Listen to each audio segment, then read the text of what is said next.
No woman should die to give life, and every baby born is a life we should fight to save. Pregnancy is always an important milestone in a woman's life, a life-changing role of a woman as she becomes a mother. In Matnog, Sorsogon, one of Jepago Philippines project sites on improving the quality of maternal health care in health facilities in the Philippines through the MSD for Mothers Global Grant Program. A story of a mother at risk after giving birth was saved and is presently living a humble and joy-filled life alongside her children. Yung una ko pong pagbuntis, nasa 27 years old po ako. Yung pangalawa po, 36 years old. Kaya ako natagalan manganak ng pangalawa kasi high blood. Kaya ngayon lang po ako nagbuntis ng pangalawa. San maramang ko tabi na nagburod na ako sa pangduwa sa January 1. Nagpa-record na po ako dito sa Amo Center tapos din po sa RHU. Okay man po ang kanila pag papacheck up ko po pero man po ako nila din in-update, papakanhi kung po naadlawan ako check up.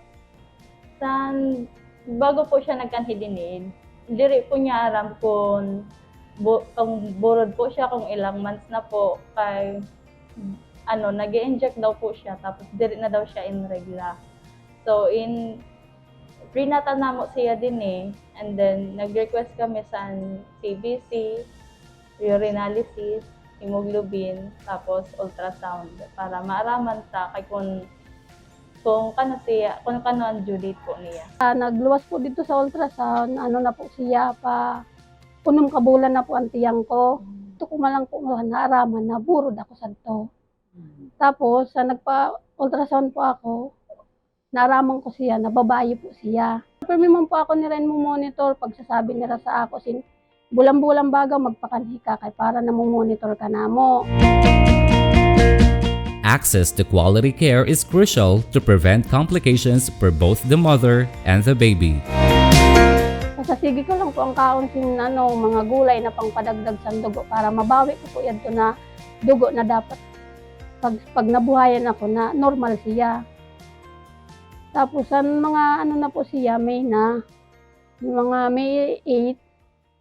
nagpakanhi po ako, nagpalo check up, nasa 3 cm na po siya. Maya to na sabihan ko po ako, parang nag-guide po sa ako na inaong ko, halabaga makadto na kita sa center, dito na kita maghulatan, kabulanan mo. May 8 po, dini na po kami. Monitor na po nila ako. Siguro ko po tulo na kami din kaadlaw. Pag May 11, mga alauna po sa maaga, nagbatog na po siya maghilab-hilab. Siguro ko mga 9 o 10, dito na po siya nagpuros-puros. Nasige na niya ang kulog. Mga 2 lang po naunda, nagluwas siya, ako bata. Every birth is unique. While some progress normally leading to the birth of a healthy baby up to the 3rd stage of placental expulsion during labor, others may face complications that require quick, responsive medical interventions. Nakaluwas na po ako bata. Okay naman po, nakaraos na po ako. Wala naman po ako namatian. Binasa ako si Kuya Abilin na i-forward ka na mo. Di lang nila ako kay para di daw ako magpanik. Nakita ko yung inunan, kompleto naman. Tapos, doon ako pumunta nagbigay na kami ng oxytocin kasi lumabas na yun na. Pumunta ako doon sa laceration kasi hindi ako nag-ikrisyoton. Pumunta ako sa laceration, yung laceration niya medyo nag-uos, parang may bleeding. Inano ko yung laceration niya, itinahi ko. Pagkatapos maglilinis na sana ako, may nasalat ako na wrap siya na bukol. Tawag kaagad ako kay doktora. Sabi ko, doktora, paki-confirm lang. Sabi ko kasi kanina wala ito. Ba't ngayon may bukol na hindi ko maintindihan. Kasi sa katagal-tagal ko pong nagpapanak, doon lang po ako naka-encounter ng ganon. Sabi ko, paki-confirm lang kasi hindi ko talaga maan. Pero nasa isip ko na, Tapos sabi ko, baka bumaliktad yung uterus. Sabi ko. Pero siya, nakicommunicate na sa IDH kung anong gagawin. Tapos sabi ko, sige. Sabi ko doon sa kasama ko na isa, tingnan mo muna ha, pero wag mong galawin kung ano yon. Wag ka mag-ano kasi baka mabutas yan. Wag kayong magalaw. May napansin po kami sa puerta po ni Nanay Nancy na parang may bilog po.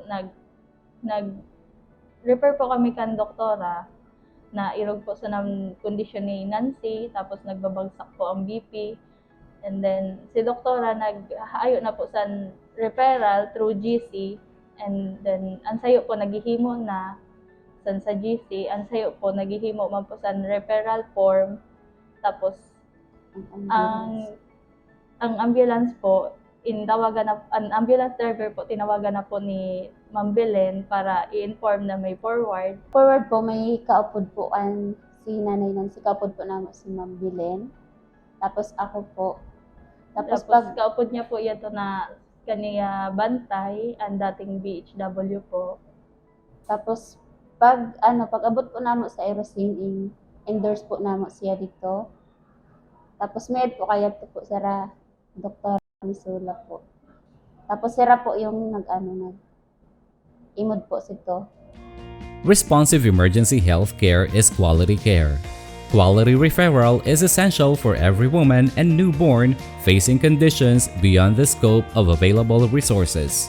This includes timely referral, transport, effective communication, and clear coordination.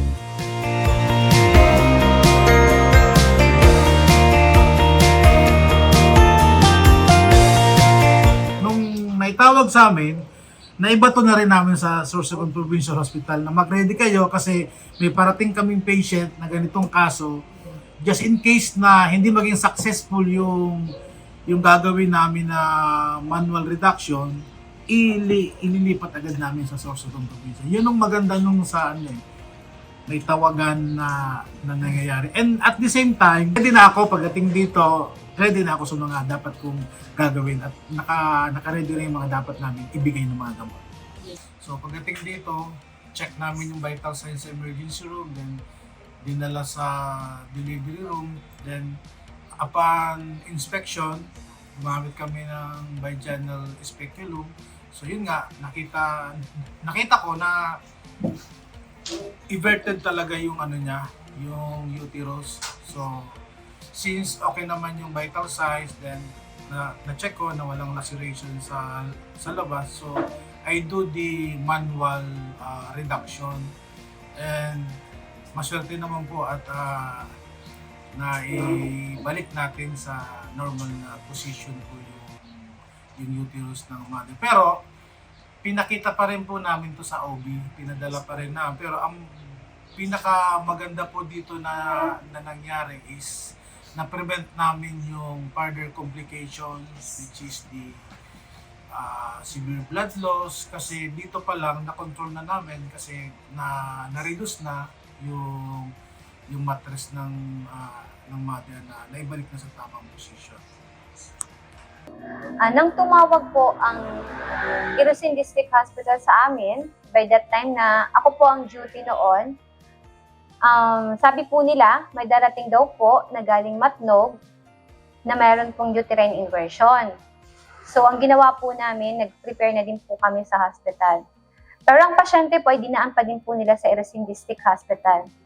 By that time po, nang nakita nila ang patient, nag-video call po yung doctor mismo na duty sa akin. So, pinakita niya po yung condition ng patient, yung puwerta po ng pasyente. And upon seeing that picture po, sabi ko, ay, uterine inversion po talaga yan. Before po maitry na maibalik manually yung uterus, linisan po ng maigi. Ang pagbabalik po kasi ng matres, meron po tayong kasabihan na first out should be the last in. Ano po ang ibig sabihin nun? Pag lumabas po kasi ang matres, nauna po yung fundal area ng uterus. So pag ibabalik po siya, hindi po yun ang unang ibabalik. Kasi ang mangyayari po, pwede pong mabutas ang matres. So sabi ko, kapain po nila yung cervix, then doon po, simula doon, ibabalik po nila ng dahan-dahan ang uterus. Hanggang sa may balik po nila lahat. So, successful naman po nilang nagawa yun. So after po na may balik nila ang matres, sabi ko po sa kanila, yung swero po ng pasyente, lagyan ng 20 units na oxytocin para po magkaroon ng contraction.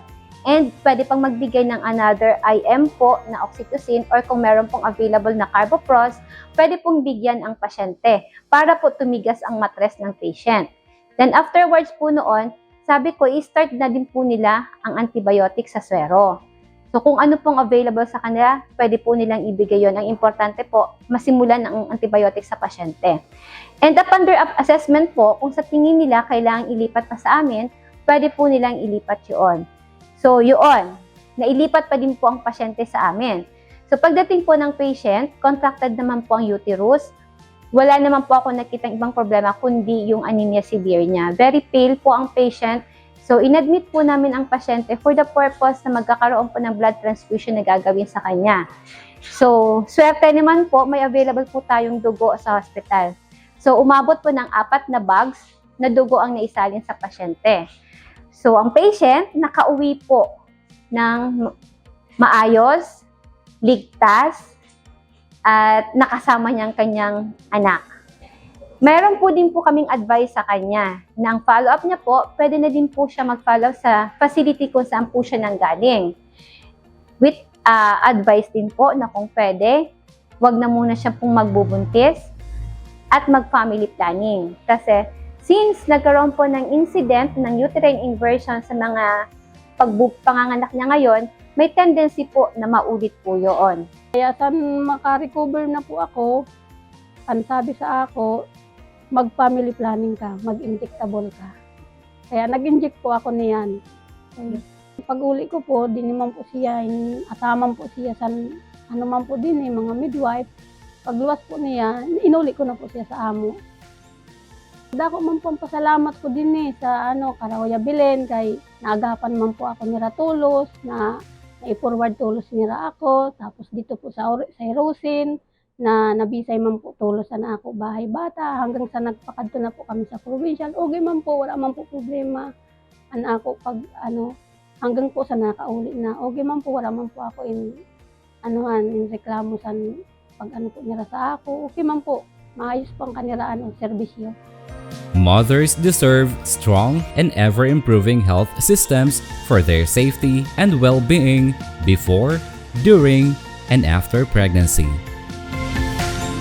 Malaking tulong po ang pag-training namo, ang pag-imbita sa amo sang provincial na mag-attend sang seminar sa GPIGO na para mahandaan namo ang pwede mangyari sa Nanay Nancy, sa baby niya.